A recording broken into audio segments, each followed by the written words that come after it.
Now I want to show you a few patterns that you might find interesting about the days of creation. On the first day God created the light, and He separated the light from the darkness. And on the second day the waters were divided. The waters above the firmament from the waters below the firmament. And on the third day He caused the dry land to appear from the midst of the waters.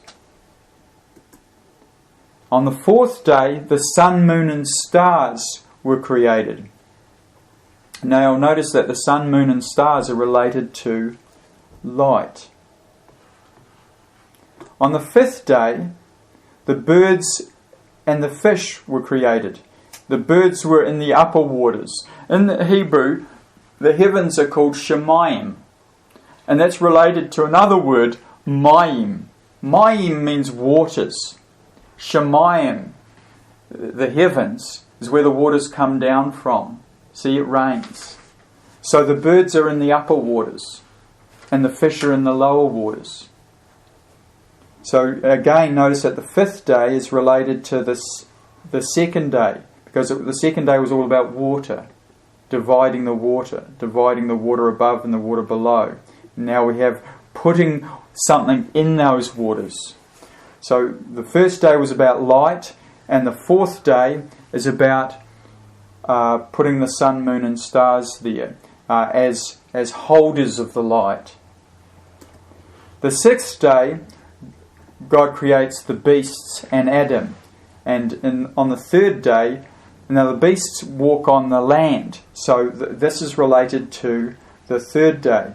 So you notice that every day has its pair.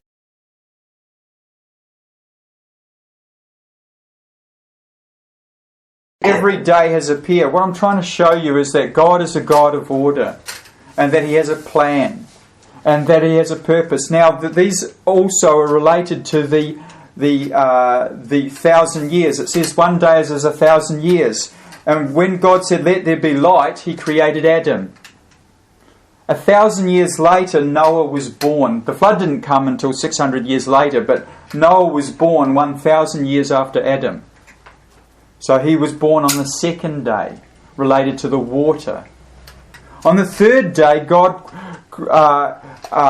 caused the dry land to appear, and 3,000 years later, and one day is 1,000 years, so it's 3 times 1,000, Abraham was promised the land.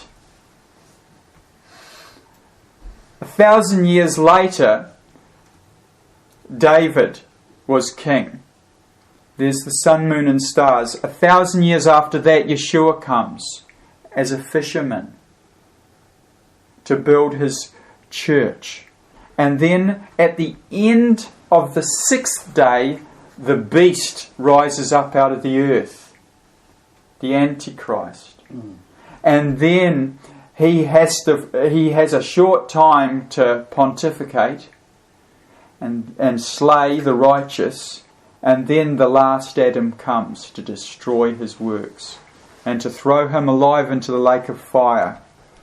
And the devil and his angels are thrown into the pit for 1,000 years. And the Lord of glory reigns on earth. So God has a plan, and it's built into the Hebrew calendar. His actual prophetic program is built into the days of creation. And they're related to the Hebrew feasts. But the 7th day has no partner. The Sabbath. Who is the partner to the Sabbath? And the partner to the Sabbath is Israel. Because God says the Sabbath is a sign between me and Israel. So the partner of the Sabbath is Israel. And over Israel, the bride of Christ will reign with the Messiah. And that's where we fit in if we walk in obedience to Him.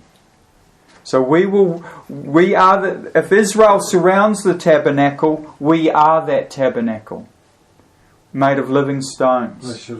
And when our King returns, we will return with Him in glory and reign with Him. So there's a bride and there's a whore. And there's a final battle between the beast and Adam. And it says regarding Israel, you are Adam. So there's believing Israel and unbelieving Israel. But these 7 days of creation are a prophetic blueprint. Now the 7th day, the Sabbath, it will be fulfilled in Yeshua's millennial reign of 1,000 years. So we have the 6 days of work and then the last day of 1,000 years where Yeshua reigns as King of Kings. All right, we might just hold it there and just break for a cup of tea. Yep. Have a break. Yep, have a Kit Kat.